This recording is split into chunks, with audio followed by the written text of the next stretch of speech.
as a teacher because I want to act like one, and because stuff get into my head better. So today I am going to yap about biology, and I'm going to do it until page 18.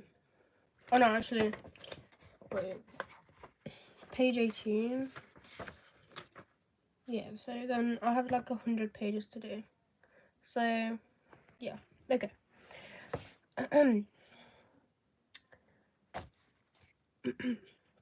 So biological molecules, monomers and polymers, the biochemical basis of life. All living things are made from just four types of organic compounds. So there's proteins, carbohydrates, nucleic acids, and lipids, okay? So these organic compounds perform similar functions in all of the organisms. For example, all organisms have DNA as their genetic material, and all of them use it to make proteins according to the same code, so that what do you call it? The code for specific things. The chemical reactions that occur inside cells are all controlled by proteins called enzymes. Okay? The similarities and differences in these molecules provide clear evidence for evolution. Some of these molecules are polymers, which means that they are large molecules made from many repeated subunits called monomers, joined in a chain. And monomers relate to polymers as follows. Now, amino acids. Amino acids join to make proteins. The monosaccharide glucose monosaccharide glucose joins to make polysaccharides, starch, cellulose, and glycogen.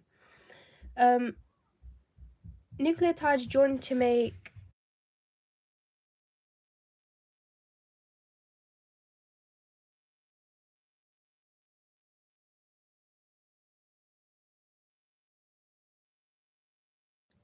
um, nucleotides join to make nucleic acids, DNA, and RNA.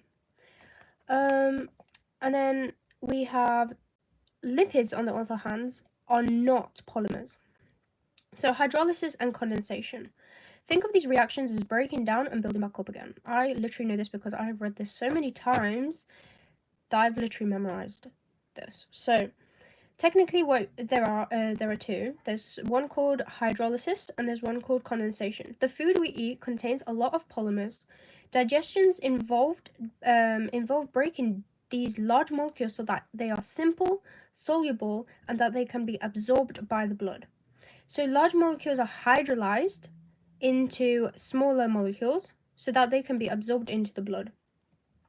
And once they are inside the body, the smaller molecules will build up again to make big molecules, larger molecules. For example, we might hydrolyze the protein in a piece of chicken into amino acids so that it can be absorbed into the blood by the body. The amino acids could be used to build up the proteins in the body, such as hemoglobin, enzymes, and muscle protein. So hemoglobin is actually a red pigment that is found in red blood cells. Um, so, and it transports oxygen. Now, question time. What type of reaction will join monomers to form polymers? So, we did just read about hydrolysis and condensational reaction. So, it will be condensational reaction. Join. Yeah. And then hydrolysis will be the one that breaks down, because the next question is what breaks polymers down? It will be hydrolysis. Okay. Carbohydrates. Monosaccharides and disaccharides. Now, carbohydrates contain just three elements: carbon, hydrogen, and oxygen. Simple carbohydrates are called sugars, which are all sweet, soluble compounds whose name end in O's. There are two types of sugar, monosaccharides and disaccharides. Monosaccharides meaning a single sugar, and disaccharides meaning double sugars. The three monosaccharides you need to know are glucose, galactose, and fructose. The three disaccharides you need to know is maltose, sucrose, and lactose, and they are formed by monosaccharides via the condensational reaction. Now, what is glucose? Well, glucose is a vital molecule, and you need to be able to draw its structure. And here is a beautiful picture of glucose. And the other two monosaccharides, galactose and fructose, are isomers of glucose. So they have the same atoms but are arranged differently in space. Glucose is our main energy source. If we did not have glucose, guys, we would not be like moving right now.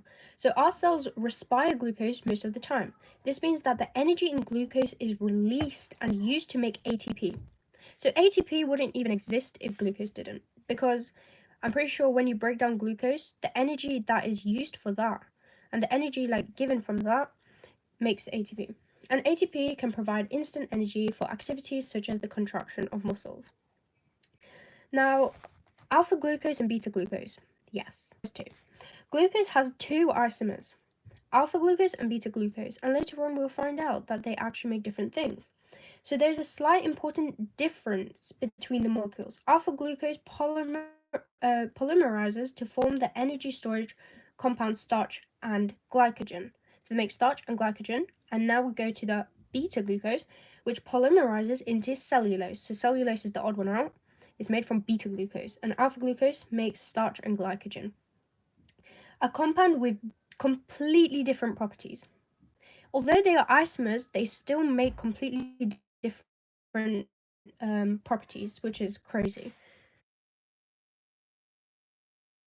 Okay, a condensation reaction between two alpha glucose molecules forms a glycosidic bond.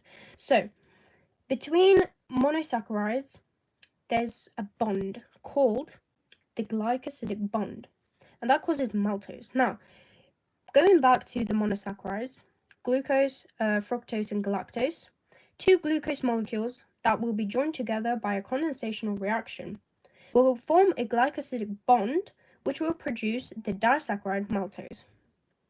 Starch is formed by simply repeating the process. Now we are on page 10.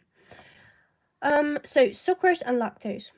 These two other disaccharides are made from they're made from different monosaccharides. They both are made from glucose, but one molecule of sucrose is formed from the condensation of one alpha glucose molecule and one fructose molecule.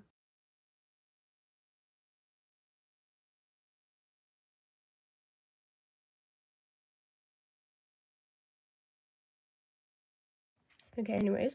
And then lactose is made from the condensation of glucose, alpha glucose, sorry, and one galactose molecule, which is amazing.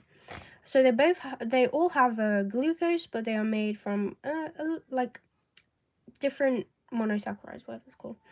So sucrose is actually a cane sugar, and lactose is a milk sugar. Now, polysaccharides. Polysaccharides are called complex carbohydrates. The three polysaccharides you need to know are starch, glycogen, and cellulose. They are large molecules, and they are made from hundreds and thousands of glucose molecules joined together. And their large size makes them insoluble. So that's why hydrolysis comes in and breaks them, because they're too big. So, number one, starch. Starch is the main energy storage in plants, not animals, but in plants. And plants make glucose by photosynthesis and then convert it into starch for storage.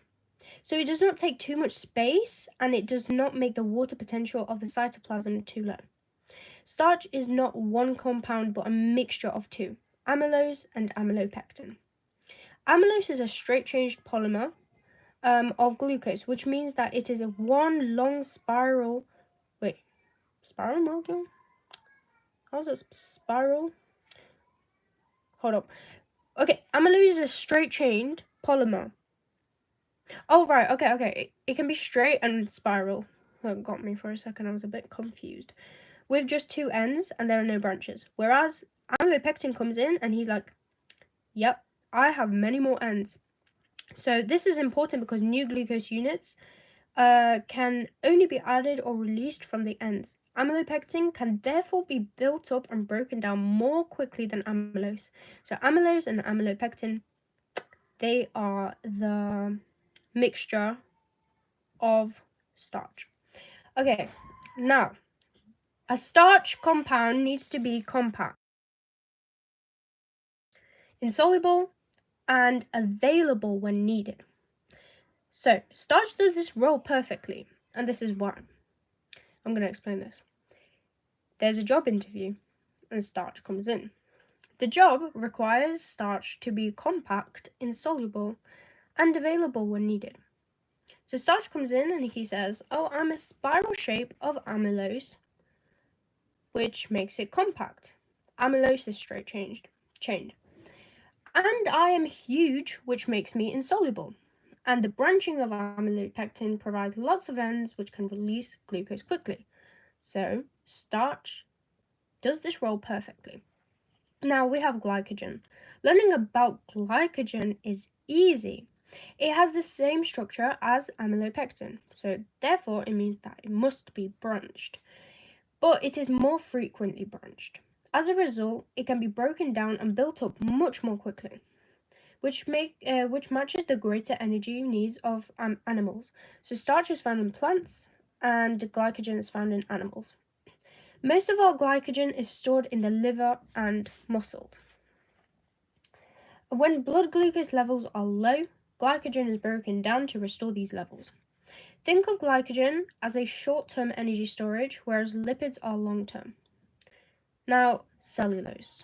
I said this one was the odd one out, and this is because it is made from beta-glucose, whereas glycogen and starch are both made from alpha-glucose. Now, cellulose is the most common polysaccharide in the world. And why is that? Well, after water, it accounts for a large percentage of the weight in most plants, including trees. It is a key component of wood. Starch and glycogen are polymers of alpha-glucose, whereas cellulose is a polymer of beta-glucose. Cellulose has one key property. It forms fibers that have immense strength. Beta-glucose molecules join together in the same way as alpha-glucose by something called a condensational reaction that forms glycosidic bonds. The difference is that beta-glucose units condense to form long, straight, unbranched chains. When they lie alongside each other in parallel, hydrogen bonds are formed along the whole length so that long, strong fibers form. Many microfibrils are glued together by a mixture of shorter glucose chains to form a tough wall that resists expansion. So now we are on page 12. Okay, now the question is, explain how the structure of cellulose is related to its function. Well, cellulose is made from beta-glucose, and it is made the same way as alpha-glucose, by condensational reaction. Cellulose forms strong fibers, which when they are laid parallel to each other, they form strong hydrogen bonds. And then there's microfibrils which are glued together by a shorter chains of glucose, and then it forms a tough wall. That's the only thing I forgot, but everything else, that's good. Now, testing for reducing and non-reducing sugars. Now, what is used? Benedict solution. And that is used for the presence of reducing sugars.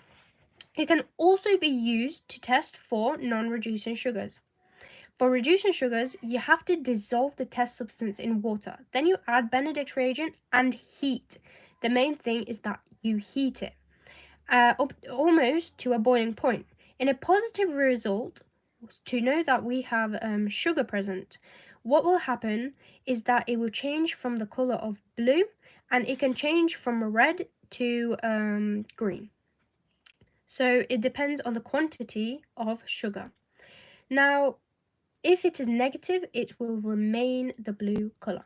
For non-reducing sugars, that's like something like if you're looking for sucrose, a Benedict's test will be negative. So add a few drops of dilute hydrochloric acid and boil. Then neutralize the solution by adding dilute sodium hydroxide.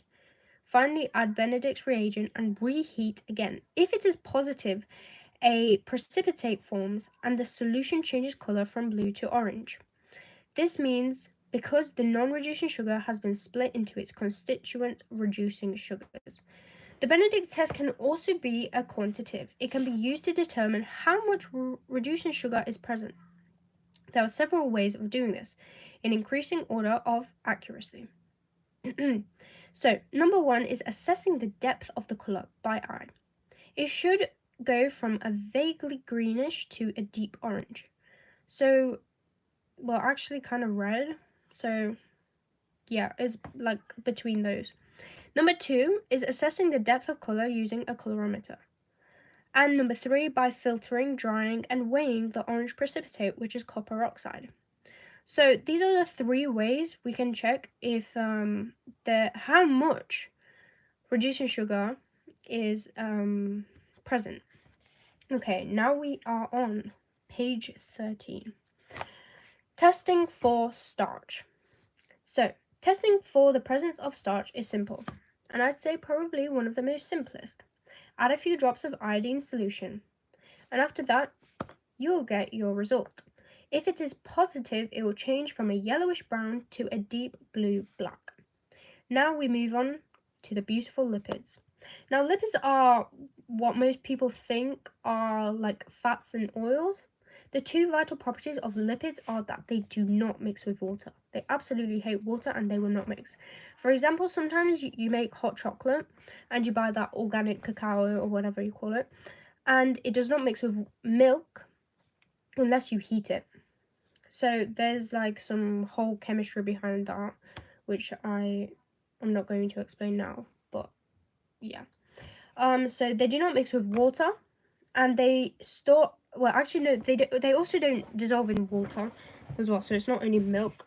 I just realized that I said they do not mix with water and started waffling about milk. But anyways, they store a lot of energy compared with the equivalent amount of carbohydrate or proteins. The two types of lipids you need to know are triglycerides and phospholipids. Overall, triglycerides store energy, and phospholipids make a plasma membrane, so like a bilayer. Triglycerides are formed by the condensation of one molecule of glycerol attached to three molecules of fatty acids. Now, triglycerides are the main energy store compounds in animals. So they contain the elements carbon, hydrogen, and oxygen, which is the same as monosaccharides. Fatty acids are also called organic acids.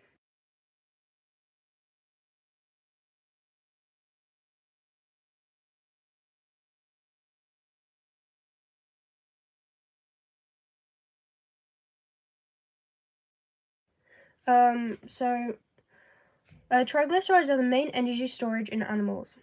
They contain elements carbon, hydrogen, and oxygen. So we did talk about oxygen is the energy storage compartment or whatever you call it in animals, but this is like the short term. So I suppose that lipids are the long term one. So fatty acids are called organic acids or carboxylic acids. They all have a COOH group attached to the carbon chain. The carbon chain is known as the R group, giving fatty acids the general formula RCOOH. So it's the carbon chain attached to a carboxylic acid. Glycerol is always the same, but different fatty acids produce different triglycerides. So the glycerol is the CH2OH and CHOH and CH2OH, whereas the longer chain is just the carbon chain, which has all the carbon, obviously. So fatty acids. The R group of a fatty acids can vary in two ways: the number of carbon atoms in the chain and the number of double bonds. I'm pretty sure that's called unsaturated. I might be wrong there. If there are no C double bonds, the fatty acid is said to be saturated. And look, I was right, which is great. Because it has as much hydrogen as possible. If there is one unsaturated bond, there must be two fewer C single H bonds. Because for a C double C, that means there can only be two hydrogens. Wait, two hydrogens? No, sorry, four. Four hydrogens altogether. Whereas if there were single bonds, there'd be six. So yeah. If there are two or more C double bonds, the fatty acid is polyunsaturated. Yay. So it's clearly obvious how to like distinguish between an unsaturated and saturated lipid, because one has a double bond, one doesn't. Simple.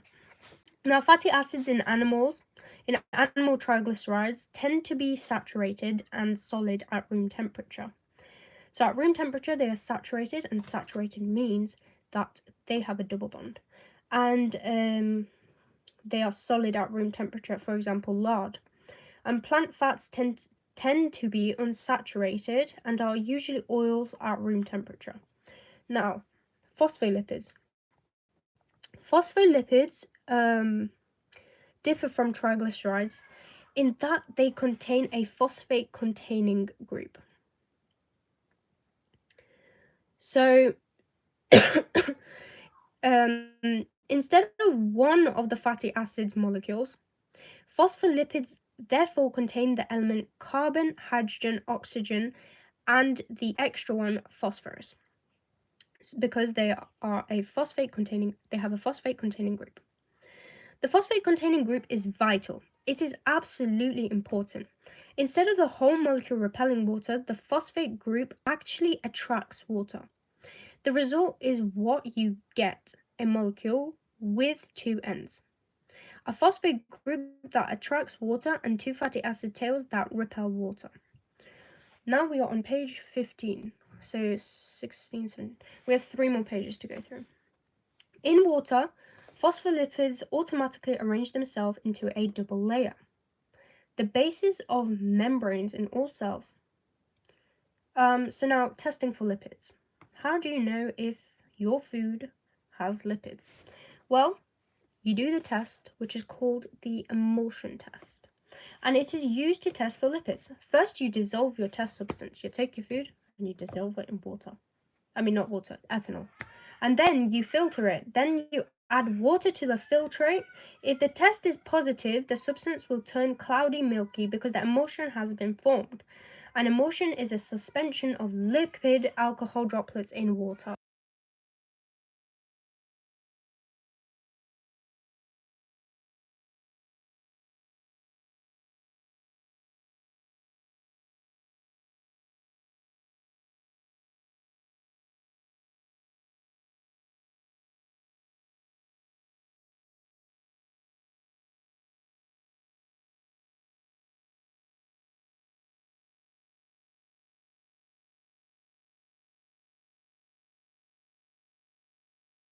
Okay, so that's how you test for lipids. You dissolve your test substance in ethanol, filter, then add water to the filtrate. Hold up. I wrote this down because I knew I'd forget. When I was doing a test paper, it said that you have to shake it. If you don't write shake, you actually don't get the mark. So this book is trying to make me fail. So wait, first you shake it after you put it in ethanol, then you add cold water and it will make a cloudy emulsion. Milky emulsion, whatever. You can call it either way, but you can't say that it would be cloudy because then you don't get the mark. Now, general properties of proteins. Proteins such as enzymes. Enzymes are actually proteins, guys. Antibodies are also proteins. And hormones, which you can guess, are also proteins. And are vital compounds in all living organisms.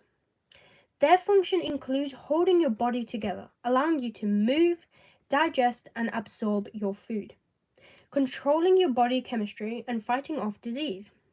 Proteins are large complex molecules that always contain the elements carbon, hydrogen, oxygen, and a new element, nitrogen. Whereas I know a phospholipid has phosphate, so also that could be different. Now, amino acids. Amino acids are monomers.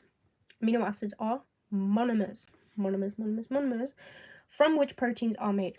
So, if you hydrolyze a protein, it will turn into small molecules called amino acids. And if you do condensation reaction, then they will turn into proteins. Now, most amino acids have names that end in "ene", like proline, valine, and serine. Serine. I don't even know how to say it, but I think it's serine. All of them have the same basic formula, which you may be asked to draw. Now, I'm actually going to whip out the tablet, and I'm going to draw it out because I felt creative. So I'm gonna just whip out a random notebook that I have here. Yeah, see? It was literally biology work, and I just picked a random one. Okay, that is humongous. So amino acids, how are they drawn? Well, they have a C in the middle, a R group up here, and they are also attached to a hydrogen. Then next to them is also a carbon, and it is attached to a double bond O and a OH, which you can already guess this is a carboxylic acid. And then here, this carbon is attached to an N, and the N is attached to 2 hydrogens. And this is the amine? I think it's called, oh, the amino group. This is, let me highlight it. This is the amino group. Then in green, this is, it's just the amino acid, I guess. It's the R group. So there are actually 20 different R groups, so it represents each amino acid differently. Yeah, and then why are they all pink and green? Okay, this is just a darker neon type of green. This is the carboxylic acid. Carboxylic acid amino group and the main bit with the R group. Okay, so that's done. So I may be like, you may be asked to like change the R group, but this is the main body of a amino acid. So in the R group here is different, and there are 20 different amino acids, so there are 20 different R groups. For example, in glycine, the R group is simply a hydrogen. So since it would be a hydrogen, then you would just pretty much draw it like this. So right now, I've just drawn glycine. This is glycine. It's just attached to a hydrogen. Whereas, if I was to draw alanine, the R group is CH3. So I'd draw a C and attach to 3 hydrogens. And here, we have alanine. So, I don't know if I have to remember that glycine is attached to hydrogen and alanine is attached to CH3, but I think I've already memorized it. So, amino acids are joined by a condensation reaction. As we know, most things are joined together by. Forming peptide bonds. Now, we learned that monosaccharides are joined together to make glycosidic bonds. And now, in this case, proteins form peptide bonds in the process. So there are 2 amino acids. There's dipeptide. There's 2 amino acids in a dipeptide, and there are 3 in a tripeptide, and many more in a polypeptide. Therefore, it is called poly. A protein is made from 1 or more polypeptides. A hemoglobin molecule, for example, is made from 4 polypeptides.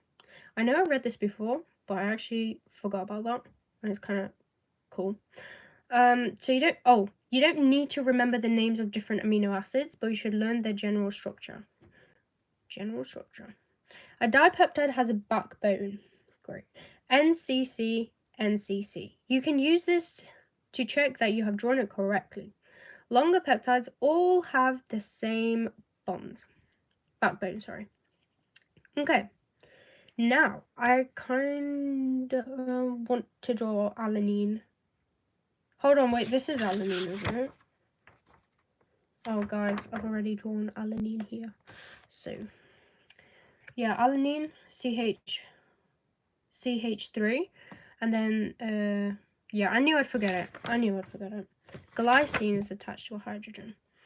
Okay, now there are infinite varieties of proteins. Amino acids can join in any order. Excuse me. Some may be repeated and others left out completely. Having 20 different monomers is the key to their variety. If there are 20 different amino acids, there must be 400 because you do, let me just get rid of this. Since there's 20, you put 20 in a bracket and then 2, which is 20 times 20, which gives 400 different peptides and 8,000 different tripeptides, which is insane. So there can be different enzymes for every reaction, a different antibody for every disease. So this is how it works, because there's so many varieties, it just keeps going. So now, I absolutely despise this bit, because I just never remember this. It's just too much. Now, the structure of a protein. Yeah. So actually, there's a primary structure, a secondary structure, tertiary structure, and a quaternary structure. Now, a primary structure is the sequence of amino acids. So I'm probably going to just draw this out. Oh wait. The sequence, such as valine, serine, proline, valine, insulin amino acids. Many proteins have hundreds. So sequence it's just like what pattern they go in. Oh, I should probably just oh my gosh. To make things cool, I'm just going to draw them differently. So first is the sequence. And okay, secondary is the shape formed when part of the chain of amino acids becomes folded and coiled. So we can just say that it just makes this weird structure, you know what I mean?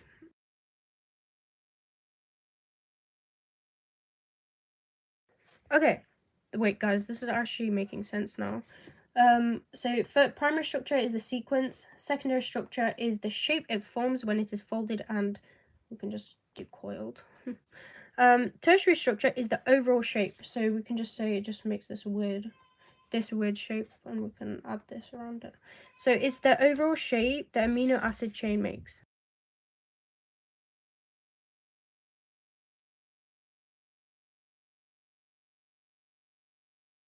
Okay, so guys, this actually makes sense. What is going on?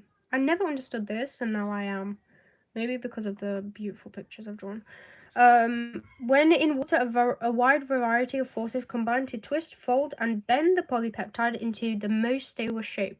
So right here, this is my amino acid's most stable shape. And then the quaternary structure only occurs when the protein has more than one polypeptide chain. So I guess it happens to hemoglobin. So hemoglobin must have a quaternary structure. I might be wrong, but I suppose so since it has 4 polypeptide chains. But since it's made from more, it should have a quaternary structure. Proteins can be split into 2 main groups. I really don't like this one as well. Well, I want to see if I actually remember the primary, secondary, tertiary, and quaternary structure, because I never remember it, and now I feel like I've become a magician and remembered. So, primary structure is the sequence of amino acids. So, right here we have our sequence. Secondary structure is the shape that it makes when it is folded and coiled.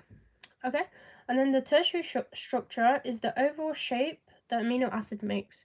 And then there's a quaternary structure, which I actually don't know what happens to it, but it only happens if there are more than one polypeptide chain.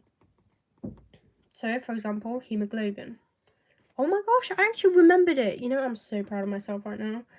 Wow, I never remembered it this well. And now I can explain it to everyone. This is amazing. Now I'm going to try to do it for the protein function, globular and fibrous, because I also despise that bit of the topic. I just don't like it. It just doesn't really make sense.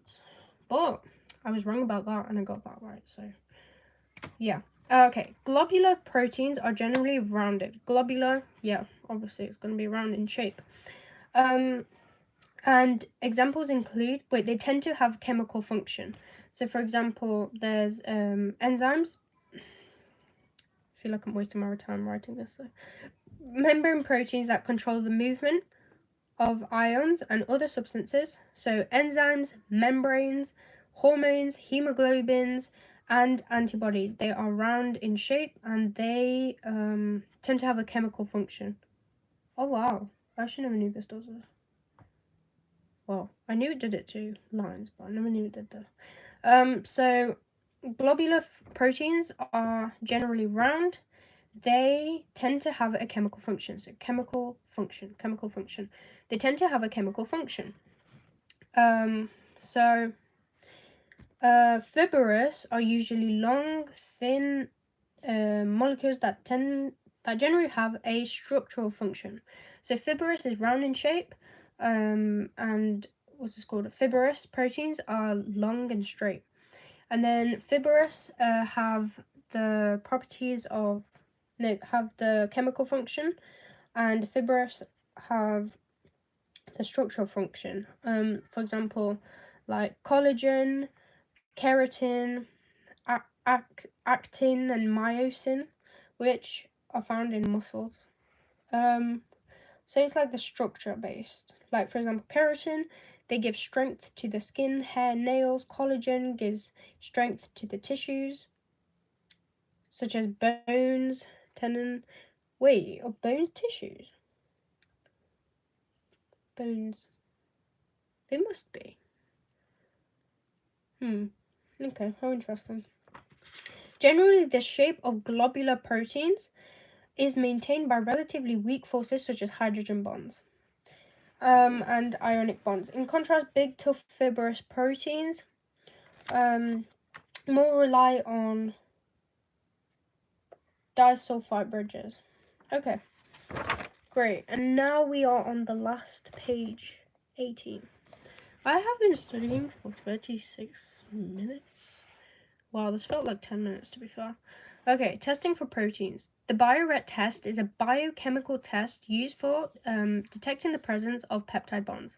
Now, peptide bonds are found in protein. So what do? Well, firstly, you dissolve the test substance in water. So it's unlike lipids where you actually dissolve in ethanol. This time around, we dissolve it in water, just like we do when we're testing for monosaccharides.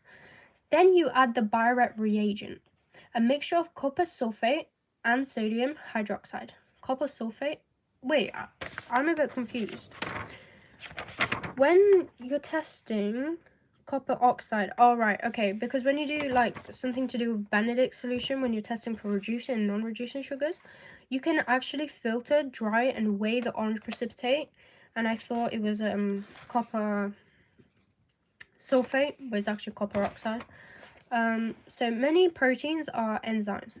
Enzymes are central to living things. Cells can be thought of as tiny units of controlled chemical reactions, and it is the enzymes together with hormones that do the controlling, so they work together. The reactions of the body are given a general name, metabolism. Enzymes are named by adding A's to the to the name and of the enzyme. Describes the reaction it catalyzes. For example, the full name of an enzyme describes the reaction it catalyzes. For example, glycogen I never can say this. Synthase? Yeah, anyways, I'm just going to pretend I actually said that correctly. Makes the synthesis of glycogen, sorry. Enzymes may be intracellular, which means that they work inside cells, or extracellular, which means that they work outside cells. Now, tertiary structure. Enzymes are globular proteins, which means that they are circular. They have a precise shape, their tertiary structure. The substance an enzyme works on is called a substrate. This is the part of the enzyme surface. There is a part on the enzyme surface called an active site, into which the substrate fits. The active site and the substrate are complementary, which means that they easily can fit into it. So the active site can fit the substrate, yeah. And that is because of the chemical charges. The specificity of an enzyme refers to its ability to catalyze just one reaction or type of reaction. Only one particular substrate molecule will fit into the active site of the enzyme molecule. Enzymes as catalyst. Enzymes are catalysts, so they speed up chemical reactions without being altered themselves. For any reaction to take place, the reaction molecule must collide and achieve something called the transition state, one in which the existing bonds are strained. After this, the existing bonds will break and new ones will be formed as new products are created. Enzymes speed up reactions because they lower the activation energy needed to achieve the transition state. This is achieved by enabling the reaction to take a slightly different pathway by forming an enzyme substrate complex. This complex alters the bonding in the substrate, enabling the bonds to be broken much more easily. And that's page 18 done. I've done 18 pages in 40 minutes and 33 seconds, which is amazing, and I'm very proud of myself. And tomorrow I'm going to be doing another 10 pages, so page 26. Thank you, and I hope you guys learned something because I definitely did. And yeah, bye.